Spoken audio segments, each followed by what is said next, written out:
What happened 30 years later? And where do we stand 30 years later? Good evening and welcome to Give Me a Break. I'm Jonathan Carmody. It was 30 years ago this year that there was the bombing of Oklahoma City, Oklahoma at the Trade Center. And now the question we're asking ourselves is, after 30 years, what's really going to happen? Well, we're going to hear from the victims of the bombing and probably get the very latest from Dateline. So, let's take a look. This morning, many pausing to remember the Oklahoma City bombing, the deadliest act of homegrown terrorism in U.S. history. April 19th, 1995, at exactly 9:02 a.m., Timothy McVeigh, a former Army soldier with anti-government views, blew up a rented truck packed with explosives, devastating the Murrah Federal Building and leaving the nation in shock. 168 people were killed, including 19 children. Hundreds more were injured. People say they heard and felt the blast miles away. Downtown was filled with shattered glass, and this was a parking lot across the street from the Federal Building. Suddenly it was filled with torched cars. But that tree was still standing. An unassuming American elm suddenly became known as the survivor tree. This tree is a 100-year-old American elm tree, so you can see where it burnt. You can see the dark on the bark where it burned. It didn't break, but it burned. Now, 30 years after the bombing, it's come to symbolize resilience, with roots running deep. Its seedlings have been planted as far away as Capitol Hill. More trees are being planted across Oklahoma this year. This one's for Michael James, and that one will be for Carrie. Doris Jones already has two in her front yard. Her 26-year-old daughter, Carrie Ann Lenz, worked with the DEA in the Federal Building. She was a lot of fun. She was blunt. She would just tell you if you didn't like it, it was just too bad. Carrie was 6 months pregnant and found out she was having a baby boy the day before the attack. She said, and we named him. His name is Michael James Lenz III. We're going to call him Trey. Doris says Carrie often ran late in the morning, but not on April 19th. Why was she early that day? She had her ultrasound pictures, and she wanted to share with the girls. All these years later, authorities are warning domestic terrorism is still a very real threat. I hope that people will think about what they're doing before they act. You know, think about what it's done to me, what it's done to hundreds and hundreds of other people because of one selfish act. Why are you willing to reopen these wounds 30 years later? They're always fresh. It's like a sore. It kind of begins to scab over, but it's still there. You just scratch it a little bit and, and the blood is back. It's just a fact of my life. Doris Jones is among the family members of victims as well as survivors expected to be at the annual remembrance ceremony here in Oklahoma City this weekend. Former President Bill Clinton, who was in office the day of the attack, is expected to speak at that event. Peter, Laura, and Emily, back to you. Jesse Kirsch, thank you. Oh gosh, can you imagine 30 years? 30 years, what a moving story to hear from that The mother. strength of that mother. It's one of the most powerful memorials in all of America as well. We talk about the 9/11 memorial here. That one really is powerful to be on site in Oklahoma City. Yeah. Hey, thanks for watching. And don't forget, you can It is very powerful. Now, we would spend a whole hour talking about that special, but we're going to have the whole special for you coming out on a special Give Me a Break Monday. We would do it today, but since this Second Look Saturday, we're going to save the special for Monday, 30 years later. So I just want to give you a little preview.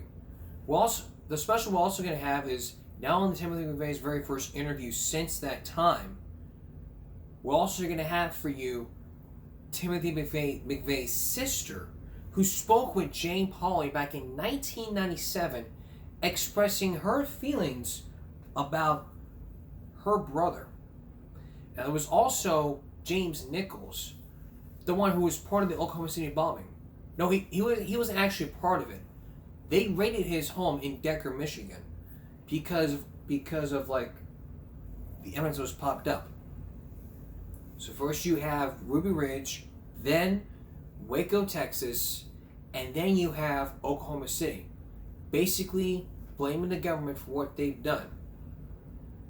I mean, it's like I said back years ago. Government would shoot an innocent unarmed woman, Mandy Weaver's wife. They wouldn't burn innocent people in Waco. When you want laws passed, you gotta create a situation. That I'm not saying that. It is exactly what James Nichols told Chris Hansen on Dateline back in 1995. If I had that video, I would play it for you right now. But sadly, I don't have it. The channel that had that story about those kids that were being sexually molested in Wenatchee, Washington, the channel got deleted. If that video was still there, we would have shown it to you, and y'all gonna have your opinions, but it didn't.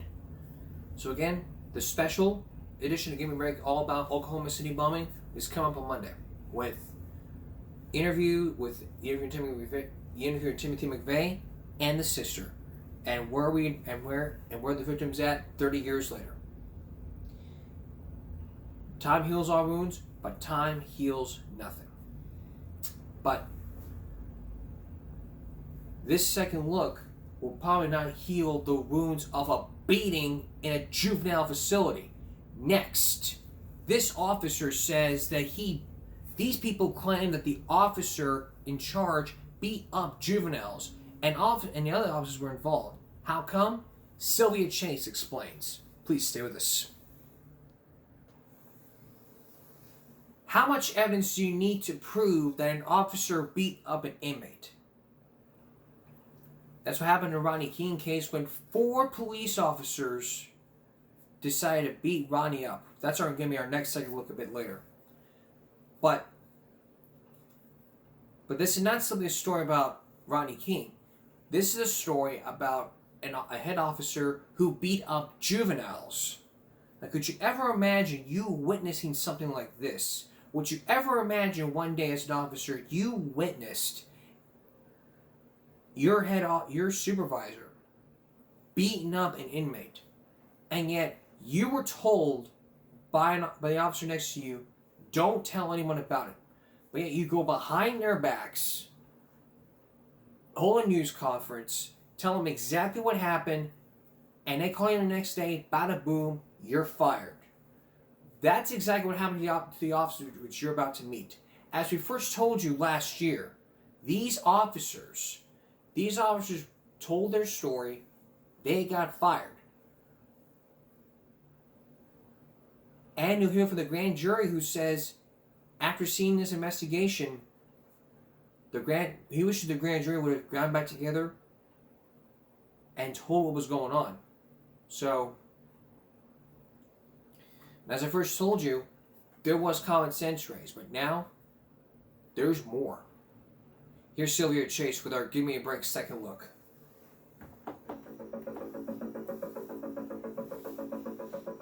The beatings went on how often? All the time. All the time. Andy, how many beatings do you think you've seen? About a dozen. I would have to say at least 50 or better. The whistleblowers, Boyce Grayson, Tony Lewis, Andrea Gibbs, and Will Williams came forward to name this man, Lieutenant Homer McKnight Jr., as the ringleader of a group of sadistic deputy sheriffs who brutally beat inmates, including juveniles, without provocation. Comments were made that if you can't run with the big dogs, stay on the porch. And by that they meant if you can't put up with beating prisoners, Right. get out? They would even teach you how to beat a prisoner without leaving any scars. Primetime has interviewed 15 inmates who say they were beaten. He took me by the hair of my head and started slamming the back of my head onto the concrete floor. The sergeant had beat me in the top of the head with a billy club. One guy was punching me in the face, and the other guy was punching and kicking me in the side. Remember, this is Mississippi, the civil rights battleground of the 60s, marked by the murder of civil rights activist Medgar Evers and the deaths of voter registration workers at the hands of the Ku Klux Klan. But this is southernmost Mississippi, the Gulf Coast, an area mostly untouched by that history. And these days in Harrison County, it's still not considered wise to take on the local sheriff. Call me paranoid, but you could get run off the road. It's dangerous to take on the law. But the whistleblowing deputies say it was necessary for them to take on the law because of what they called routine and savage beatings at the Old County Jail and the Youth Detention Center, where nearly 1,000 inmates were potential victims. They say they first saw the violence at the Youth Detention Center in October '88. How long was it before you witnessed your first beating? About 3 hours into my first shift. Gibbs and Lewis say Lieutenant Homer McKnight Jr., who had just been put in charge of the youth jail, led several deputies in beating and gagging a 16-year-old. Then, say the ex-deputies, Lieutenant McKnight gave them a warning. Keep your mouth shut and go along. They called us into an office and said, look, we're not allowed to gag inmates. We're not allowed to do that. So you didn't see any. McKnight Jr., who had just been put in charge of the youth jail, led several deputies in beating and gagging a 16-year-old girl. Then, say the ex-deputies, Lieutenant McKnight gave them a warning. Keep your mouth shut and go along. They called us into an office and said, look, we're not allowed to gag inmates. We're not allowed to do that. So you didn't see any of this. It was like if you value your job, you didn't see it either. And like we valued our job, we just had to hush for a while. They were in a bind, tormented by what they were seeing, afraid to say anything. What do I say? Who do I go to?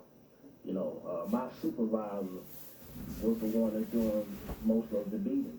Altogether, former deputies Gibbs and Lewis say they saw Lieutenant Homer McKnight Jr. beat 11 inmates, mostly juveniles. It was choking me, and I couldn't breathe. At the time, Matthew McDuffie was 14, arrested for theft. Homer was slapping him upside the head. At one point, he grabbed Matthew around the throat and lifted him off the floor and slammed him into a Coke machine. Travis Lewis was also 14 years old, in jail for robbery. Homer McKnight Jr.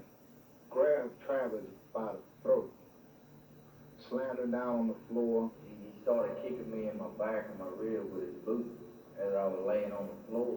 Travis Lewis's father, Gordon, visited his son the next day. The handprint was still on his throat. There were fingerprints on his throat? I asked him, I said, what is that mark? He said, that's where he grabbed me and choked me down. The former deputies say Lieutenant McKnight took perverse pleasure in the beatings. He thrived on it. You know, he would beat on a kid and then sit around and talk about it for 2 hours. Oh, that little one made me mad, so I did this and that and the other. Ha, ha. I was scared to death of him. I still am. Harrison County Sheriff Joe Price says the whistleblowers are malcontents, and any blows delivered by Lieutenant McKnight were justified. I've never said that Homer did not strike a child, but was that child fighting him? I think that's the issue. Did the child strike him?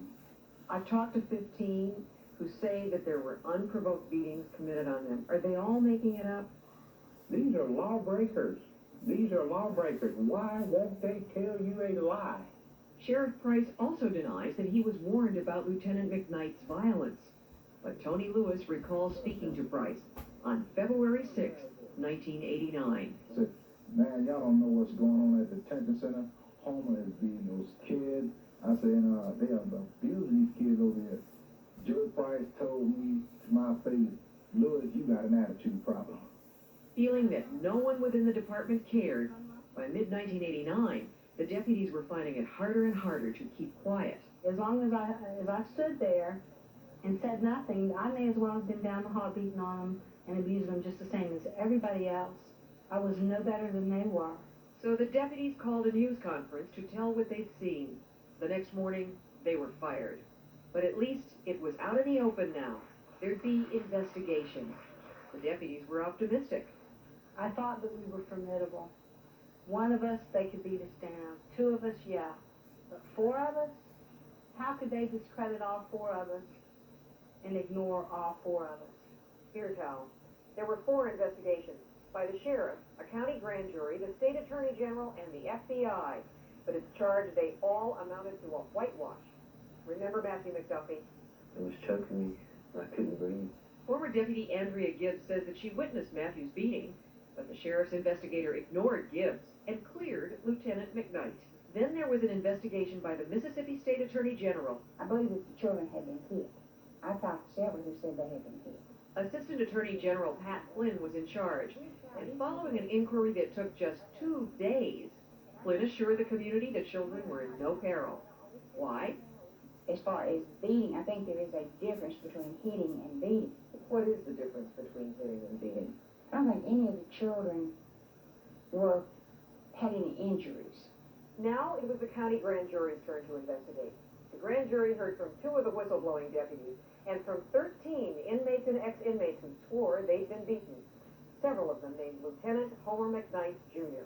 Homer McKnight came and told his story, and the grand jury believed it. Joe Meadows, then county district attorney, presented the evidence to the grand jury. The grand jury chose not to indict Homer McKnight Jr. because there was not sufficient evidence to get a conviction. That is the long and the short of it. Forrest Bennett was grand jury foreman. Do you recall how many witnesses said that they had been beaten by Homer McKnight? No, I don't, but there were a great many of them. Sure were. But you didn't find any of them believable? No, we didn't. You didn't believe them because they had records, or... That part of it, yes. So despite all those who said Lieutenant McKnight was a beater, he walked free. But the grand jury did indict someone, Boyce Grayson, one of the whistleblowing deputies, on 1 beating charge. Grayson was later convicted and is appealing. Boyce Grayson was a railroad. Mark Marquardt, formerly head of the Mississippi ACLU. I couldn't believe their arrogance, and I was just so stunned, because it's like, not only are we not going to respond as a grand jury to any of the evidence we've been given, we are going to play along with the powers that be and indict one of the people that came forward. And grand jury foreman Bennett has had a change of heart. After thinking it over for 2.5 years and listening to the results of Primetime's investigation, he wished the grand jury could meet again. If I had to do it all over again, I would, if I was a betting man, I would almost bet you that I'd indict Homer McKnight, yes. I don't like to admit that, no one likes to admit a mistake. There was also an investigation by the FBI, historically aggressive in its prosecution of civil rights cases in the South. But in this case, it's charged that the FBI failed to interview eyewitnesses to 3 alleged beatings. For example, the case of Mark Parker, investigated by FBI agent George Holder. That first lick was a slap, and then he continued to hit me after that. Mark Parker, who was arrested on a drug charge, says he was beaten in the Harrison County Jail by a deputy named Bill Collins. Sergeant Collins slapped Mark around a couple of times. He choked him, and I witnessed the whole thing. Did FBI agent Holder contact you? No, he didn't. He didn't? Never talked to the guy. I don't even know the guy. In June 1989, Parker's family got a letter from the Justice Department saying their investigation found no criminal violations of federal law and the case would be closed. Tony Lewis draws only one conclusion about Agent Holder's failure to contact him. He didn't want to talk to me because it was a cover-up. The FBI declined to be interviewed on camera. In a letter, the agency denies any cover-up, saying it did a thorough investigation, including interviews with the whistleblowing deputies. But the FBI acknowledges those interviews occurred 4 months after the Justice Department closed the Parker case. So you have the Attorney General's office looking into it, you have the FBI looking into it, and you have a grand jury. Right. Nothing happened. Right. 3 strikes and you're out. These days, Sheriff Price shows off his new state-of-the-art county jail. And Warden Rick Gaston, a Harrison County native and ex-Marine who runs the jails for Sheriff Price, doles out advice to inmates. There's rules everywhere. There's rules for you, there's rules for me, there's rules for the sheriff, there's rules for everybody. And the sooner you learn to go by them, the better off you are. But there are charges that Gaston has his own set of rules. Rick Gaston hit me with the blackjack. Leroy Coleman is one of 2 inmates we talked to who said Gaston beat them. Coleman, jailed on a burglary charge, says that in January 1991, Gaston and others, including Homer McKnight Jr., escalated an argument into a beating. He got me down on the floor and they went kicking me and stomping me, kicking me all in the side. Coleman has filed a civil rights lawsuit against Gaston over the alleged beating. Gaston states that Coleman refused to come out of his cell during a search, and several officers wrestled him to the floor, cuffed him, and carried him out. I never touched Leroy Coleman. And if Leroy Coleman says that I struck him with a baton, a police baton, or any other object, he's lying. We arranged a lie detector test. Coleman failed on questions about charges he was kept in jail to get him to drop his lawsuit. But on the question of being beaten, Coleman passed, according to the examiner, with flying colors. Are you lying when saying that Marty, Woody Gaston, and other officers didn't kick you while in your cell in the day room? No. I want you to know that Leroy Coleman passed a lie detector test as to the truthfulness of the alleged beating incident. He passed it, fine, he passed it. Would you take a lie detector test, Captain? No, ma'am, I will not. Why? Because I'm not required to. I don't have to. If he wishes to sue me, he will settle this matter in court. And what about Lieutenant Homer McKnight Jr.? He was transferred out of the Youth Detention Center, but is still responsible for guarding prisoners. We tried to talk to him about all of this. Yeah, the children tell us that, tell Primetime Live that you are the ringleader of a gang that was beating them at the Youth Detention Center. What do you have to say about that? You have no comment? Why would you talk to us? I don't know if there's... Did you beat the children, Lieutenant McKnight? Lieutenant, why won't you talk to us? Because he's the ringleader. He beat those children. And if I was still a talk show with an untucked shirt like Steve Wilkos, be like Steve Wilkos like this, it'd be like this. You beat him. You beat him. No. That's better. You beat him. No. You beat him. No. You beat him. How dare you? You saying you didn't beat him? Well, he passed his lie detector test. You beat him. How dare you, officer? You beat him. You did it. He passed his lie detector test, and yet you want to take a lie detector test. I'd be in there, that officer, yelling and screaming. I'd be with that officer. I'd be in that officer's face, yelling and screaming. And truth be told,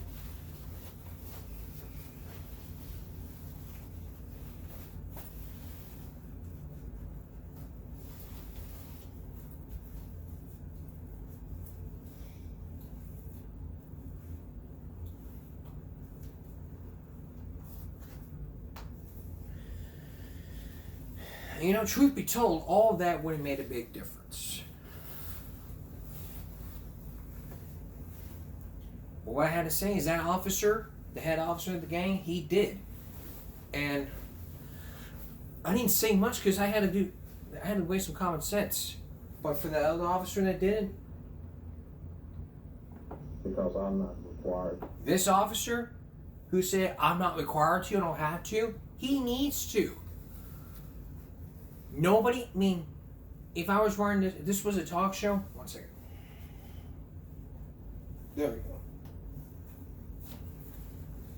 If this were a talk show, then it'd be very different.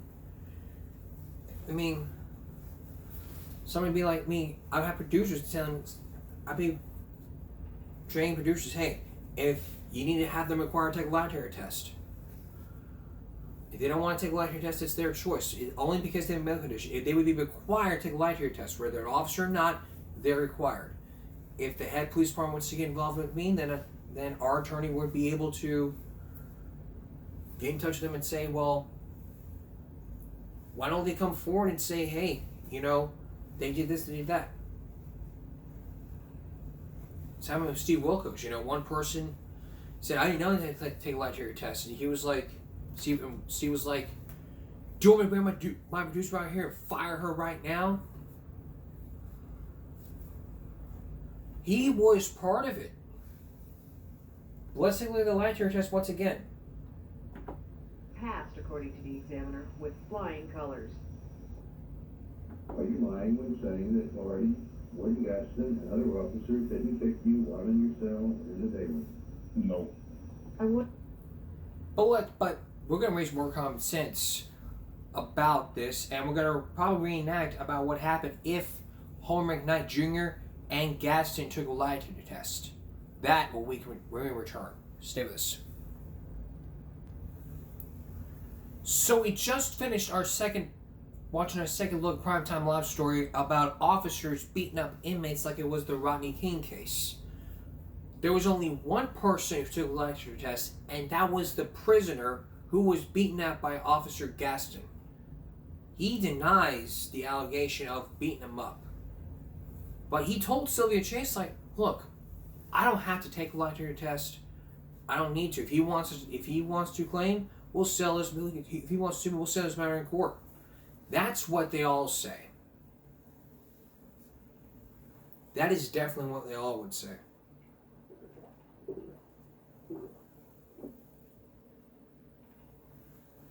But here's the thing, though.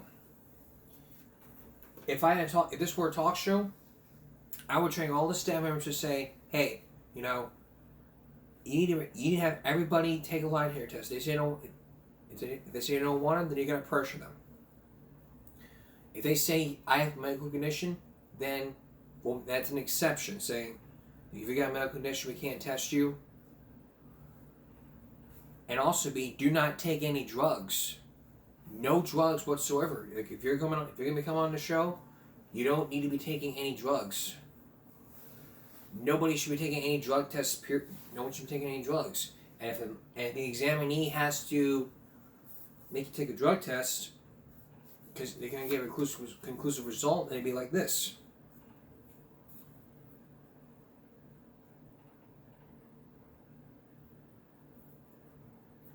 So now it's about what happened. So now this was the victim's test. He passed with flying colors, but he lied on that question.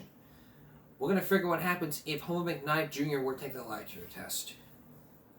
And we're going to move on to Officer Gaston. So this is role play here. It'd be like this. Homer McKnight Jr., you came here and took a lie detector test. You were asked, during your time as a supervisor, as a police supervisor, did you ever beat up juvenile inmates? You answered no. During the time or day in question, have you ever beaten up any juveniles? You answered no. Did you tell any of your employees keep your mouth shut? To keep your mouth shut. You answered no. Did you happen to leave marks and bruises on any of the inmates that you beaten up during your time as a supervisor? You answered no, and the results for all the questions would come back all the same. Deception indicated. That means he did not tell the truth. Officer Gaston, he took a lie detector test, which was all about the beating.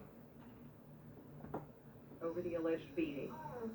Gaston states that Coleman refused to come out of his cell during a search, and several officers wrestled him to the floor, cuffed him, and carried him out. I never touched with Roy Coleman. This would be like this. It'd be a couple questions, and it'd be administered by Dan Weberkoff from Steve Wilkos. It would be asked like this. Have you ever beaten up inmates during your time as a police officer at the correction center? You answered no. Did you ever lay a hand? Have you ever struck the prisoner mentioned in the story with a baton using aggressive force? You answered no. Have you ever struck any inmate leaving marks or bruises on the day in question? You answered no, and the results for all the questions came back all the same, and it came back, Officer Gaston did not tell the truth. They would both be out of their jobs for good. And listen to this, and after looking at this, maybe the officers involved need to really take a lie detector test and say to themselves, you know what? We really need to take a lie detector test for our own good. If we want to continue being officers, we've got to do this. Which is exactly right.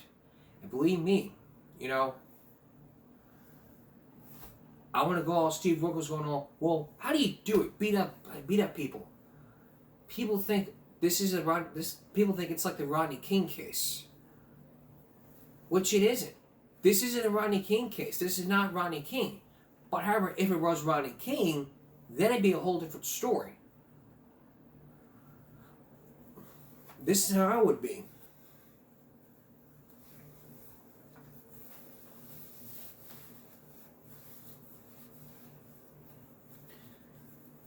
I'd be like this.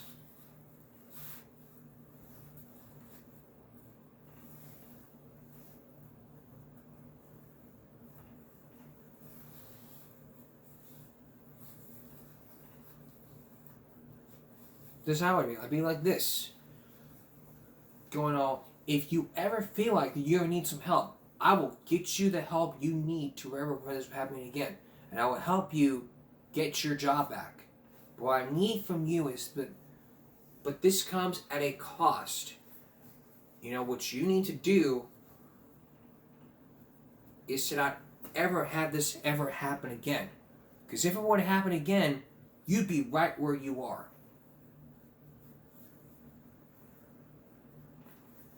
Because obviously it would not be a Dr. Phil show episode. It probably wouldn't. Otherwise, I probably would never be here. We're going to take a break. We'll be right back. You know, a while back, we talked about E. coli getting into your meat and the vegetables. So it is safe to assume that, you know, bacteria can be found in a lot of foods, right? Well, Americans consume beef. We consume nearly a quarter million from some of barbecue's Big Macs. What you may not notice is that there was a streamlined inspection program, or SIS, that could really that allowed meat companies to police themselves, but with less government interference. As I first told you about this, the meat is getting past the inspectors and onto your plate. How is it done? Here's John Quinones with our second look.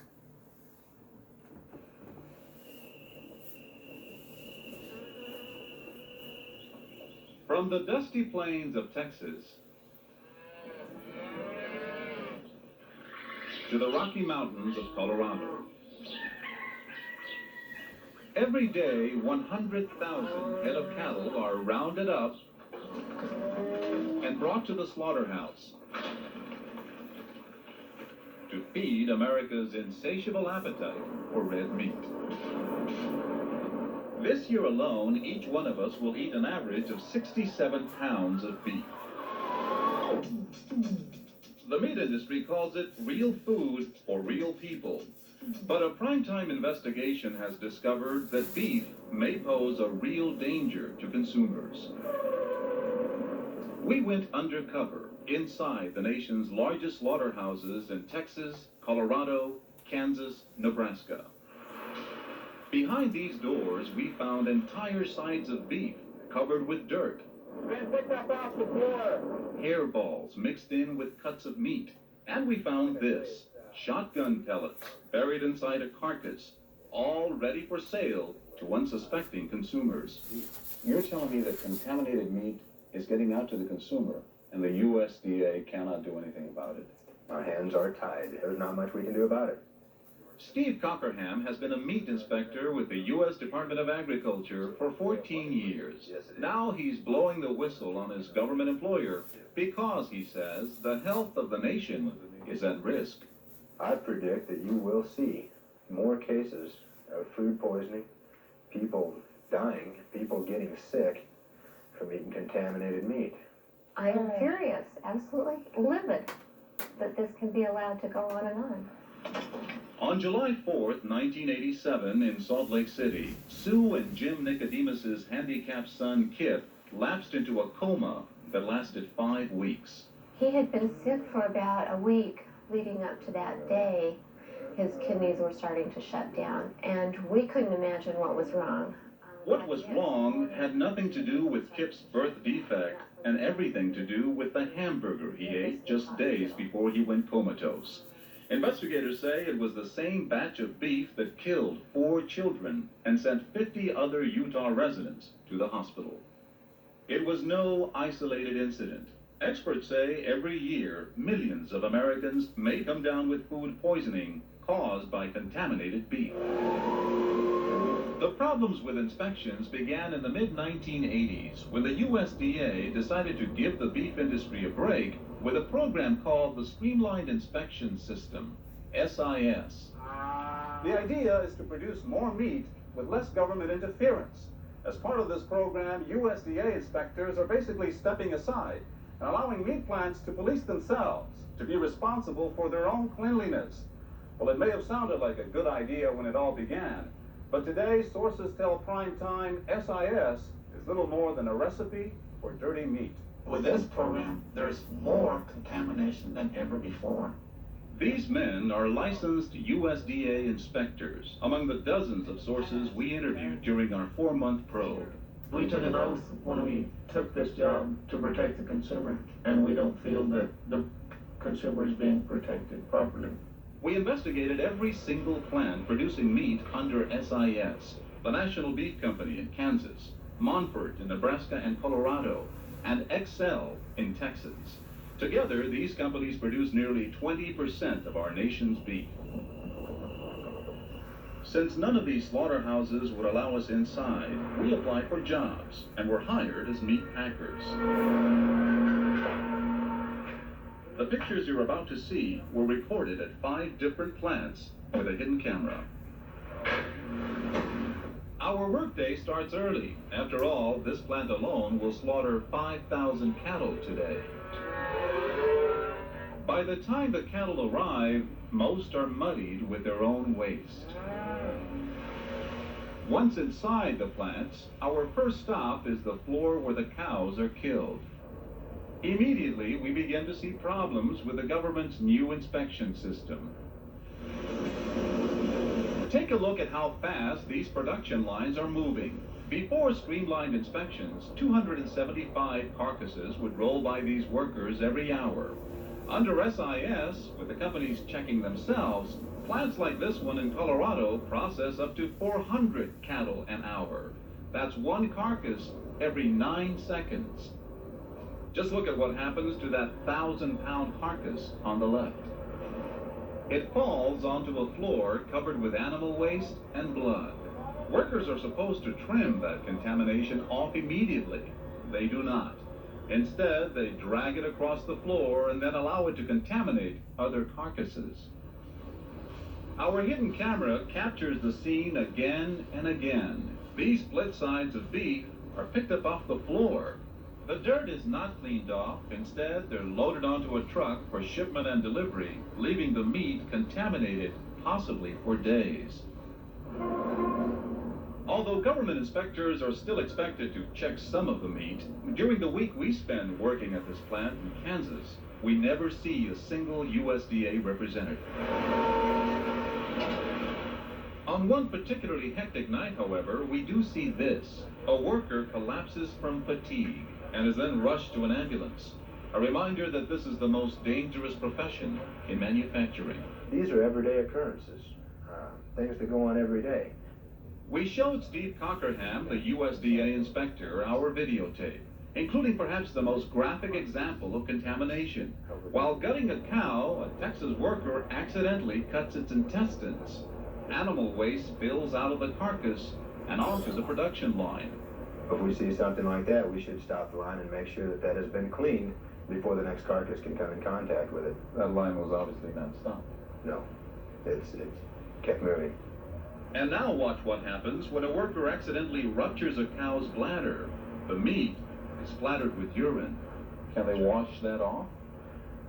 Contamination is supposed to be trimmed. The trouble with urine is it's hard to see. The contaminated meat is not trimmed. It stays right on the carcass. Production line keeps moving. The contamination is even worse in the area where miscellaneous and cheaper parts of the cow are prepared. That'll be processed into beef byproduct, which will be added to lunch meat or ground beef or things like that. Government inspectors used to have the authority to condemn this kind of contamination. But under self-inspection, it's up to company-paid quality control monitors like this woman.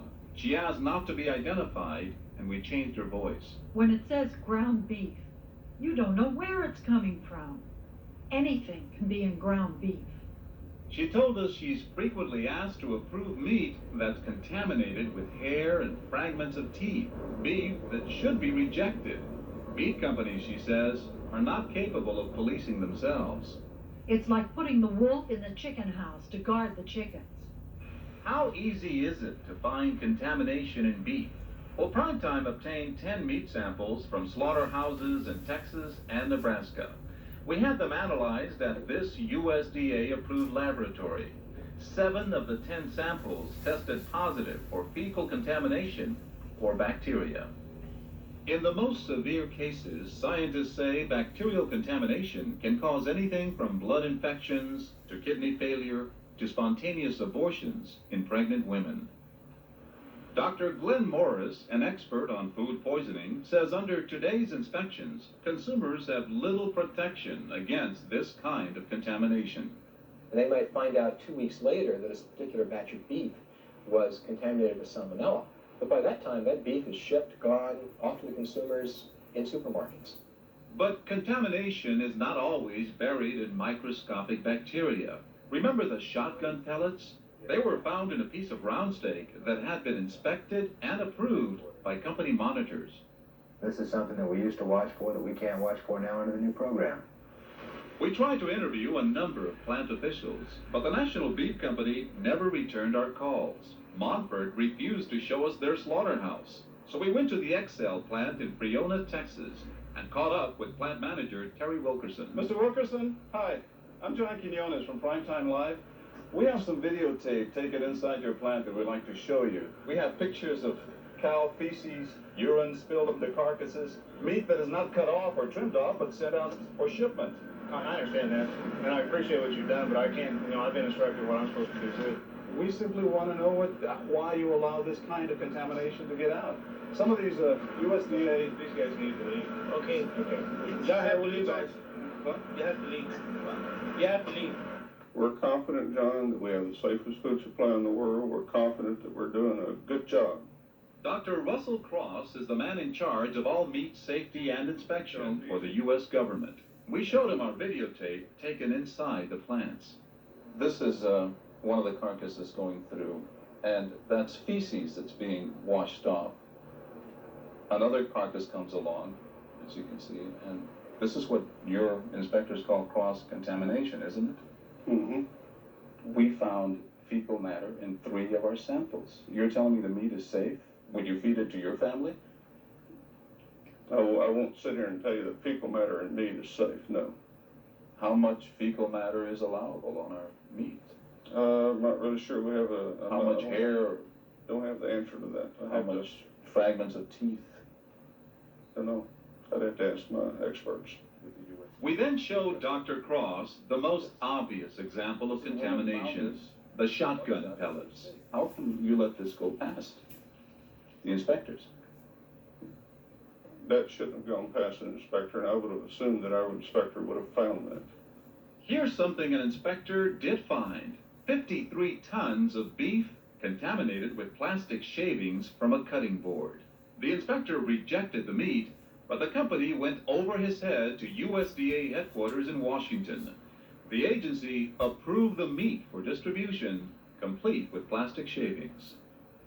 It's all part of what these inspectors say is a dangerously cozy relationship between the USDA and the beef industry. For example, the agency is supposed to conduct unannounced inspections at every plant.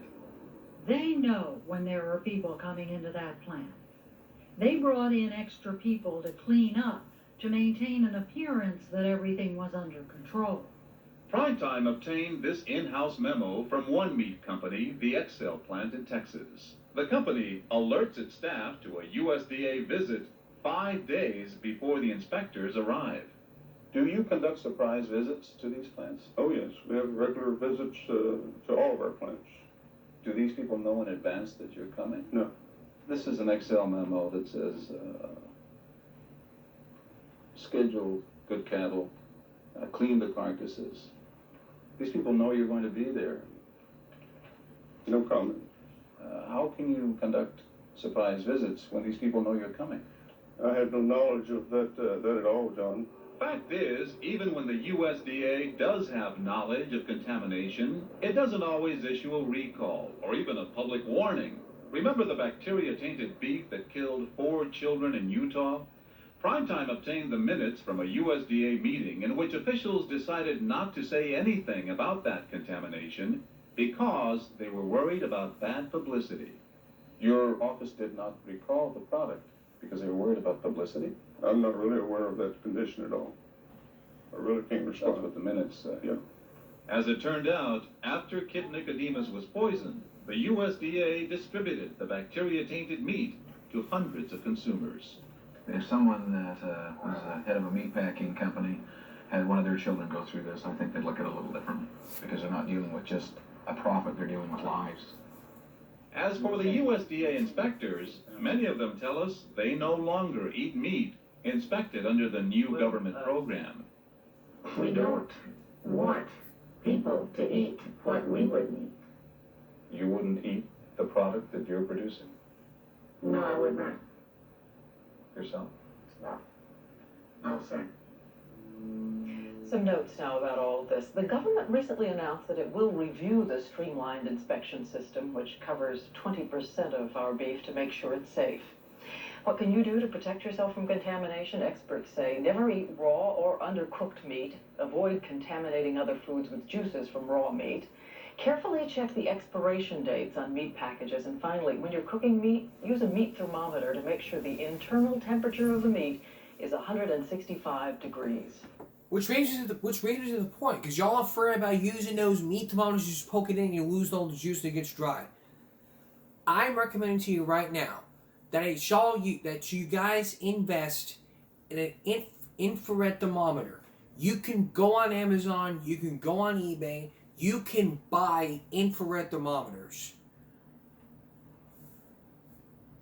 You can use them on your hands, you can use them outside, you can use them on your forehead. You can find those on Amazon or on eBay. You can use it on your meat to make sure you know the internal temperature. If you're afraid of those little probes, that infrared thermometer can really be very helpful. One person commented saying that it's very helpful, and if you use it, okay, it'll help you out. You won't lose any juice. You'll never lose juice. We're going to take another break. We'll be right back. Would you ever imagine walking down the street and yet you see an officer pull over a car? Now imagine you you sitting in the passenger seat with a police officer, and you realize that the head officer that's driving pulled somebody over because he was African American. There's a term for it. You might have heard of DWI, driving while intoxicated, or DWI, driving under the influence. This is called DWB, driving while black. As we first told you last year, it's going on everywhere. And at the end of this, I'm going to give you a preview of our next second look. And you may not like it when officers are targeting blacks. Here again, John Quinones.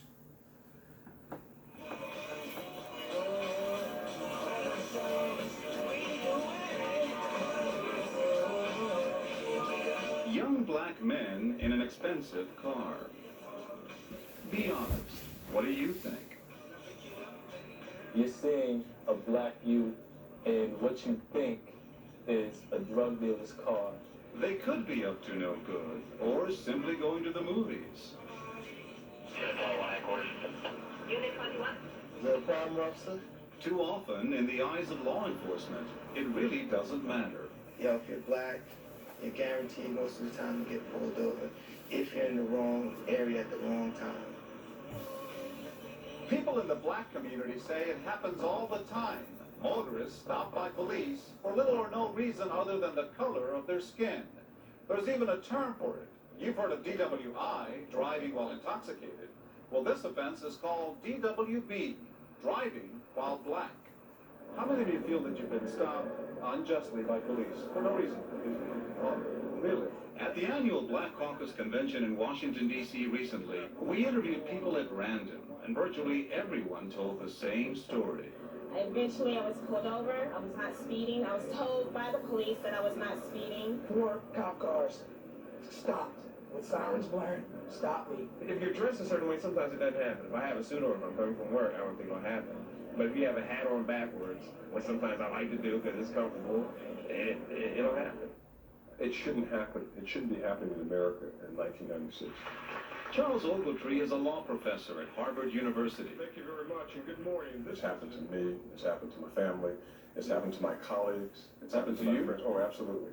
People don't believe it happens to you. People don't believe that police would violate the law. They don't believe that they would ignore the Constitution, but it happens time and time again. The consequences can be frightening. In South Carolina earlier this year, a black woman was dragged from her car and threatened by a patrolman. The violation? Speeding. And then there's the case of Johnny Gammage. He was suffocated while being held down by police near Pittsburgh during a traffic stop. He'd been driving a Jaguar that belonged to his cousin, a pro football player. 2 of the officers involved are now awaiting trial for involuntary manslaughter.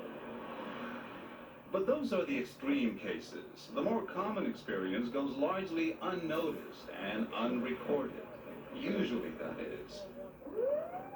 Take a look at these videotapes, recorded by police in Volusia County, Florida, as evidence. Now they're being used as evidence against police.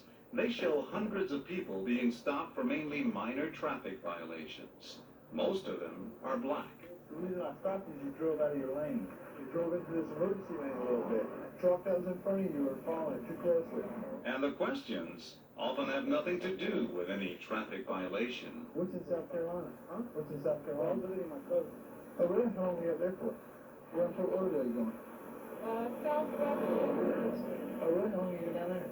The motorists are told they are free to go. Okay, I'm not going to write you a ticket. But time and time again, the officer makes one more request. Ma'am, are you carrying any illegal narcotics, illegal weapons, or firearms? You don't mind if I look? Have a good day. Very good. You're not carrying any illegal weapons, narcotics, or contraband in that vehicle, are you? Mind if I search it? Of all the people stopped, only 1 in 50 was carrying anything illegal. The vast majority were innocent. It can happen anywhere, we are told. Even in places like this, the all-American small town of Jamesburg, New Jersey, well, Primetime decided to try a little experiment. With the help of hidden cameras, we put ourselves in the driver's seat. We installed the cameras inside this luxury car and asked the owner's son and 2 of his friends to take a drive through town. Ray is a student at New York University. Bill's a college graduate who works in his family's business. And Jason is a junior at Harvard University. They've all been stopped before. Being pulled over is really not a big deal. You know, unless I get hit, you know, it's really not. You know, I'm just glad to be able to say, all right, fine, get in the car and leave. If we do get pulled over, I definitely won't be surprised at all. It's about 9:30 at night. They're driving carefully through town on our second night in Jamesburg. This time, within minutes, they're pulled over. Is there a problem, officer? Yes, sir. Back there where it was had a left turn down on the ground. Made a lane change. That used your left first. Immediately, there are 2 squad cars on the scene. All this without using a blinker. I'm here with you. Back. Hey, get some ID from other details. When Ray, the passenger in the back, says he forgot his ID, they're immediately told to get out of the car. Tell you what, passenger, why don't you get out of the vehicle, please? Remember, they were stopped for a minor traffic violation. But both Bill and Ray are separated, questioned, even frisked. So is Jason. And their car is searched, although police never asked permission. This is a complete search going into packages. We showed our videotape to Professor Ogletree. That's a traffic violation. It's not a basis to do any of what he's doing. What it appears they're doing, says Ogletree, is conducting an illegal search. Our cameras capture the officer's suspicions when they find a cosmetics case in the back seat. Probably dope. Oh, boy. Why would he say that? Hunch? Evidence? Because they're black men, probably in a late model car, at night, and that's all he needs. The rest he can fill in the blanks. It's sad. It's called profiling. Victor Knowles, chief of police in Jamesburg. That's the law enforcement term. It's profiling. Does it go on? It goes on every day, every night, in every town, everywhere in the United States. Do you agree with the profiling? No, I don't. I don't. In Jamesburg, 3 young black men in a Mercedes. Suspicious? No. Why? Why would it be suspicious? But then we showed the chief what we saw in his own town.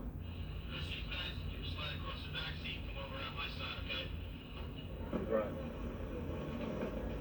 I personally didn't see anything wrong with that. Okay? The search was incidental to the individual officer's protection. It didn't appear to me that they went into any areas that they shouldn't have gone. That search was constitutionally okay? I got that impression, yes. Should they ask permission? Well, it's a good point. I think it could be borderline. And then there's the reason used to pull them over, not using the blinker to change lanes. It may be innocuous or minor, but it gives the officer the probable cause. But was it the real reason? On another night, we watched this same intersection for 3 hours and couldn't help but notice that hardly anyone used their blinker.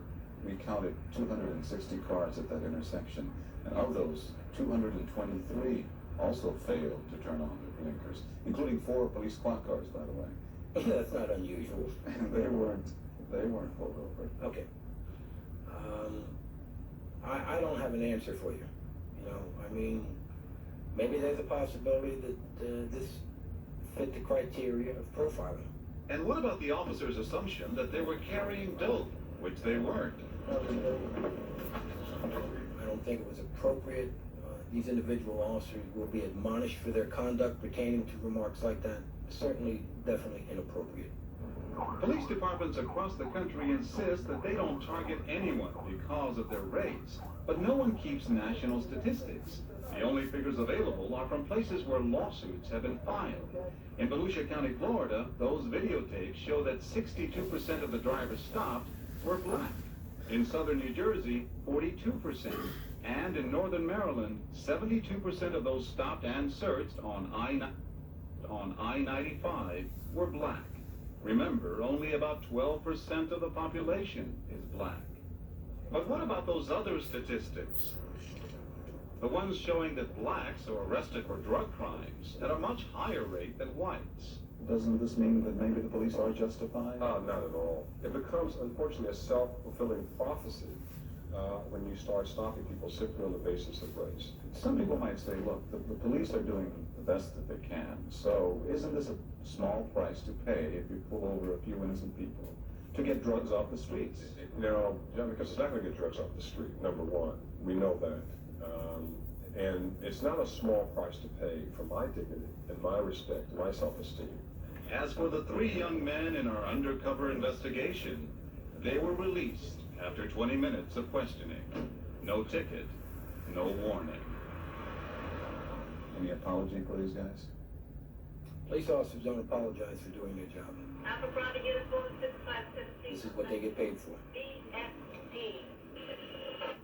Legal experts say increasingly courts are giving police the benefit of the doubt when it comes to traffic stops. In Florida, a judge has dismissed a case against Volusia County Police for lack of evidence. It's now under appeal. And many African Americans say they develop counter strategies to what they feel are widespread police attitudes. For example, driving only the most conservative cars. We know one mother of a teenager who will only allow her son to drive a pale blue Volvo station wagon with a baby seat in the back as a prop. And since I first showed you my reaction was, you know, that's racial. That's another term for it. It's not just profiling. It's also called racial profiling. Coming up, I'll give you a preview of our next second look into racial profiling. You might not like it. Stay with us. Coming up next week on our second look. Next Saturday on our second look. A pattern of suspicion. Basically, law enforcement officers targeting African Americans specifically because of the color of their skin. But law enforcement officers say they don't actually do that. Dateline is going to show you. It's going to show you how. By looking at ticket records. And one case that led to that investigation. The story of Timothy Thomas.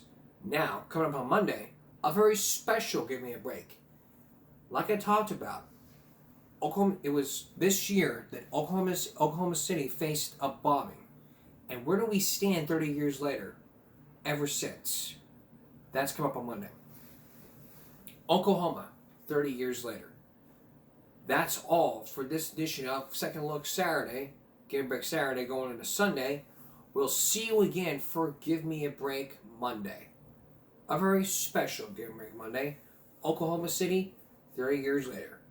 For all of us here at YouTube, Give Me a Break. Stop bullying, speak up. Concentration, not strength. No jaywalking. Take care of yourself and each other. Good night.